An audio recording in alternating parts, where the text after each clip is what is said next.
Just across the way from us, at the heart of the Anzac Memorial in Hyde Park, stands what some consider to be Australia's greatest sculpture. Rayner Hoff's bronze of Sacrifice is in the Hall of Silence amidst many other features created by the same artist. At remembrance services and other times, the sculpture is the object of contemplation for staff, pilgrims, and tourists. It depicts three women combined in a single column like a Greek caryatid: a soldier's mother, a soldier's sister, and a soldier's widow holding an infant. Their heads are bowed as they support on their shoulders the weight of a slain male warrior lying upon a shield. The warrior, with arms outstretched on his sword in a crucifixion-like pose, has his head supported by the woman holding the infant. His lifeless body shows no wounds or damage and is strikingly peaceful. In the background is the Spartan warrior code that a soldier must return from battle either carrying his shield as a sign of victory or carried on his shield as a sign of honourable death. Hoff's work captures other facets of war also. One is that the casualty list extends beyond those injured or killed in battle. Those left behind, parents and siblings, spouses and children, surviving comrades and friends, must deal with the anger, grief, or survivor guilt. They carry the weight afterwards. And the sacrifices made in war are predicated upon there being something or someone worth dying for. The women holding the body of the soldier represent the way of life and the people whom the dead thought worth giving their all to protect. Hoff's sculpture is the Spartan Australian warrior stretched upon a woman's shoulders and captures the tension between the beauty of courage in sacrifice and the ugliness of grief in war. That tension comes into relief every Anzac Day, Remembrance Day, or other commemoration of our war dead. It has come again into sharp relief because of the present war in Ukraine. It lies at the very heart of all sacrifice. The tension between gory and glory, between horror and honour, between death and life.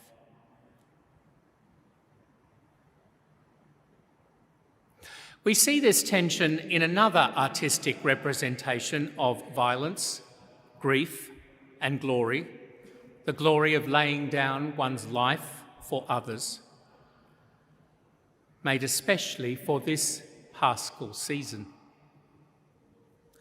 Michelangelo's Pietà is housed in St. Peter's Basilica in the Vatican, and an exact copy is found in the crypt below this cathedral. Again, in this work, it is the role of women to carry the weight of the life lost. Mary nurses in her lap the corpse of the crucified, who died in a spiritual rather than military battle, not as a soldier, but as a slave, who freely gave up his life to redeem us all. Similar to Hoff's, Michelangelo's corpse is serene and shows no signs of damage. What dominates, however, is the mother, looking down on the body of her only child, lamenting his loss while still a young man. It's a scene with which we can all sympathise. Some will have felt such loss firsthand. Loved ones of fallen soldiers always have.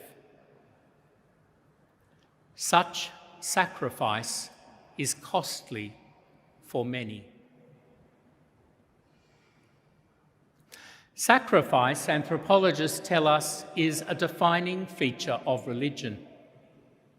It's at the heart of the Christian faith. In the Old Testament, we have the harrowing incident of Abraham about to sacrifice his only son. Even knowing the end result, our hearts break for him, as for God the Father, whose only Son will be substituted. Later, Moses begs Pharaoh to let the people go bush for 3 days so they can sacrifice to their God. Hard-hearted Pharaoh's response is to drive the slaves harder, and when they try to escape, to engage in bloodthirsty military pursuit. Once free from slavery, detailed laws concerning the Passover and other sacrifices will be at the heart of Jewish faith and practice, and in the background of Jesus' Last Supper, institution of the Eucharist, and self-gift at Calvary. As Israel understood it, to be present to God, maintain the covenant, be pardoned and receive blessings, all required sacrifice. Although sacrifice took on a radically different character in the New Testament, it remained crucial. Jesus repeatedly predicted his own passion and death. On the night before he died, he transfigured the Passover sacrifice into the Eucharistic one. On Good Friday, he gave up his body, blood, and soul. The Epistle to the Hebrews speaks of Christ as the perfect sacrifice that once and for all atones for the sins of humanity. And our liturgies are full of related symbolism and language. But in an age when burning animals, sprinkling their blood, or crucifying an innocent man are unthinkable religious practices, what do we make of this talk? Well, even in modernity, we still have the ideas of sacrificial giving and self-sacrifice. We all know that we must sometimes give up some things, even things very valuable to us, to abide by our principles, make the most of ourselves, or give ourselves to others in love and service. We honour those who have done this with medals, memorials, services, and the like. Even in this scientific age, a religious concept like sacrifice still has some purchase on us. At its core, sacrifice is an acknowledgement that there is something greater than us. That our individual lives are not the be-all and end-all of things. Sacrifice names our willingness to offer something.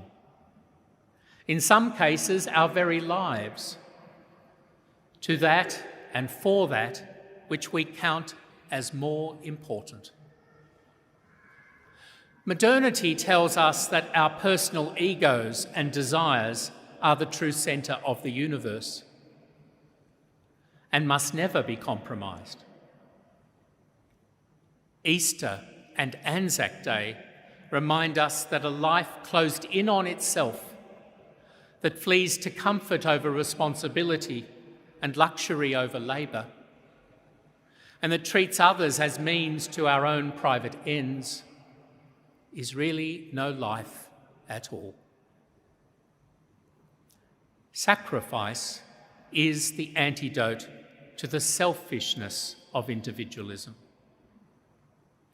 It reminds us that our lives are never truly just our own.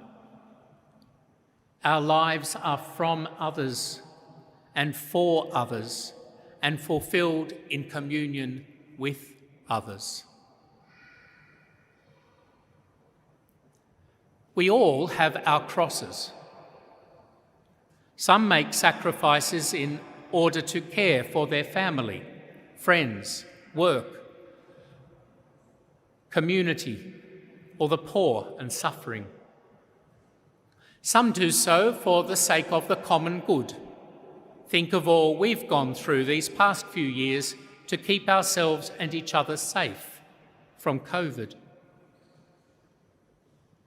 Some give up their life or comfort for their country, family, principles. In each case, there is loss. But loss is not the end of it. In today's Gospel, the risen Christ greets his disciples with, "Peace be with you." After showing them his wounds, the medals of honour of his self-sacrifice, he exclaims again, "Peace be with you." St. John Paul II referred to this Easter gift of peace as the gift of divine mercy. God's mercy is expressed in forgiveness rather than recrimination. And God's children can in turn, become peacemakers, conduits of that divine mercy. At a time when war and violence sow havoc in Ukraine and beyond, when peace is threatened and sacrifices are being made by many, we implore the risen Christ, Jesus, Master, have mercy on us. Prince of Peace, have mercy on us.